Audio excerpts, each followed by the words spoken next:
Witches. So today we are going to be talking all about venerating deities on Samhain. So I'm kind of in a unique position. All of my deities that I work with, and I work with 5 of them, are all venerated like very heavily on Samhain. So if you're like me and work with a bunch of death deities, Samhain's probably going to be your holiday. Like it's going to just be your vibe.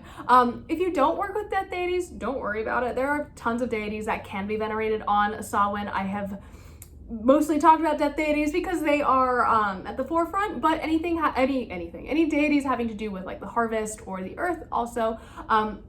It also is, Samhain is the witch's new year. So if you are kind of like rededicating yourself to the path or rededicating yourself to doing specific things for deities or specific practices for deities, Samhain's the time to do it. So I really recommend doing deity work on Samhain if you can. For a deity altar for Samhain, some things that you can offer are fall vegetables, any sacred food or wine that is associated with them. I know like Dionysus is like all about wine. So if that is something that you are going to be offering, if you are looking at food offerings, I definitely recommend something that is kind of seasonal. Most deities have several different types of food that they are associated with. When in doubt, I make bread, because most deities have some sort of like bread like offering that was given to them, especially in like historical times. So this is coming from a death witch basically, but so I'm not sure if this applies to all deities. However, I believe that giving bones of a sacred animal that you naturally acquired, please do not go out and kill animals for witchcraft, that is not what I'm saying. But if you happen to find bones that are associated with an animal that is sacred to one of your deities, giving that as an offering is like really special and really cool.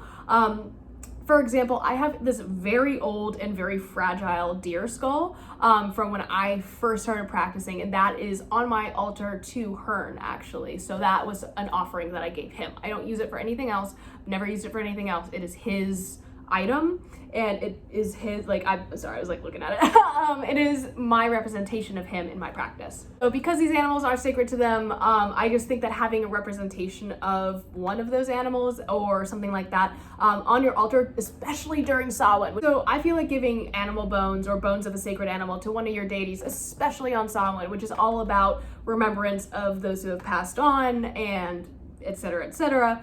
I just think it's a really nice devotional gift to give to them, but I could be wrong. Again, this is coming from my perspective. I work with a lot of death deities, so bones are always a-okay.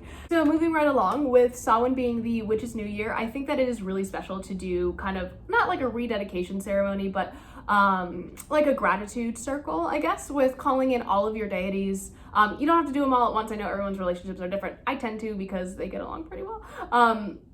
But like I said, whatever works for you, but calling them into your circle and just thanking them and just, stating some gifts that they gave you, and just not asking for anything, just being grateful, and showing gratitude and devotion to them. So that's kind of more on the deity worship type side of things.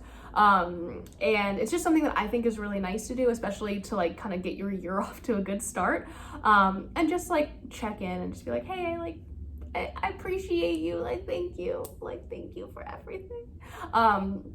So yeah, there's that.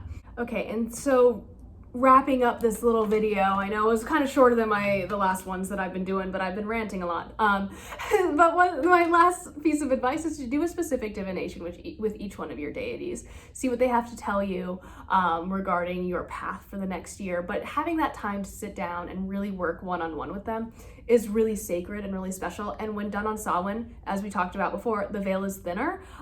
So messages are going to probably come through clearer. And I think it's just like a very nice act of devotion to sit down on Samhain, on the witch's new year, to work with your deities. Now, again, I work with a lot of death deities. I would be doing this anyways. So I'd be working like this on Samhain. However, if you don't, or if you work with deities that are not necessarily associated with Samhain, it's still nice to hold space for them during your holiday celebrations. So by engaging in a divinatory act, so tarot cards, pendulum, crystal ball, whatever floats your boat, I just think it's really nice because it brings in the divination aspect of Samhain, but also like applies it to your own personal deity work. So that's my little spiel. If you have any questions, definitely let me know, and I will see you guys tomorrow. Bye!